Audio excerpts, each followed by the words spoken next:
A smiling Austin Tong holding what he says is his legally owned rifle in his Long Island backyard.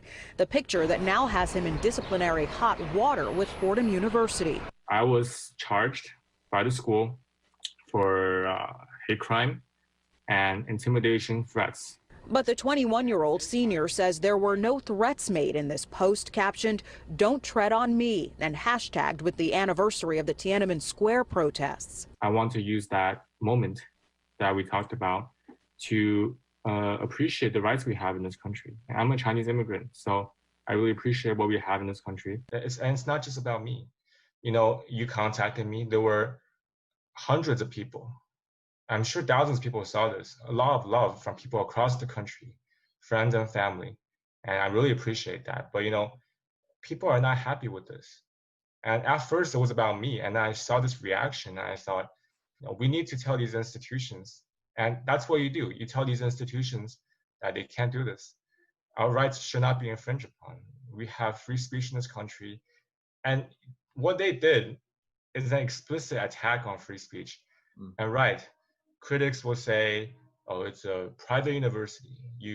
They're not bound by the First Amendment. That's not just the case, because they have free speech codes. And if they so explicitly go against their own free speech codes, what does that mean for the country? What does that mean about these powerful establishment institutions? And it's not just our leftist politicians, but our university system that's seemingly bowing down to the communist regime. My next guest, a rising senior at Fordham University, claims he's banned now from campus over this Instagram post commemorating the horrific Tiananmen Square massacre. Documents Tong provided to the Ingram Angle reveal Fordham claims the posts violated university policy not to threaten or intimidate. Austin Tong joins me now. Austin, the gun is legally owned, and you were merely appreciating the Chinese democratic movement. So why would a U.S. university have an issue with this?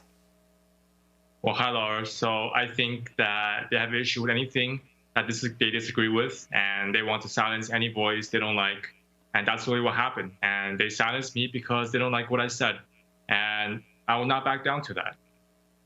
Well, in Austin, you wouldn't be able to say, of course, what you're saying now in China, but I bet you didn't think, after coming to the United States and living here, your family, that the long arm of China would reach into the United States with all these kids and scholars from China who've studied here for years and years. And the university's protecting their right to be here and stay here, many of them handpicked by the CCP. But they slap you down and actually ban you from campus? Well, you know, supposedly we have the First Amendment here. We have the Constitution. But that's not what Fordham University thinks. That's not what the bad people, as I call them, the bad people think. And that's why we have to fight back. Look, I'm not going to say sorry. I'm not going to back down. This is not just my case. They took my life away, okay? They put my future into a very bad place. And that's why I'm going to bet all my future into this. We'll be fighting hard. I'm going to be suing them very soon. And we're going to be fighting for people across the country. People from across the country came to me, okay? Friends and family. We have the NRA, Students for 2A, the Campus Reform, the media, the Instagrammers.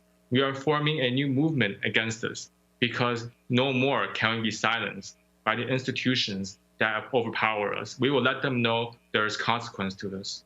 Yeah, well, the Justice Department needs to get involved, frankly. I mean, these are civil rights that are being summarily students being deprived of their civil rights, their free speech. Fordham said that you violated its policy on bias, but listen to an associate professor there, Christina Greer. Donald Trump has been abysmal for American democracy and is actually poisoning a lot of the soil in America. I mean, he's a few months away from just screaming white power. And so he continues with more white nationalist, more white supremacist message day by day. So I guess, Austin, you can violate their policy, but professors can't? Well, look, I think she's just salty that Mr. Trump left the school after 1 year. He went to the school. The school right now is a total disaster, disaster for what they did. It's shameful. And we'll make sure people know about that. Keep fighting, Austin. Austin, keep fighting. We're going to be following this. We'll have you back. Unbelievable. Fordham University, shame on you.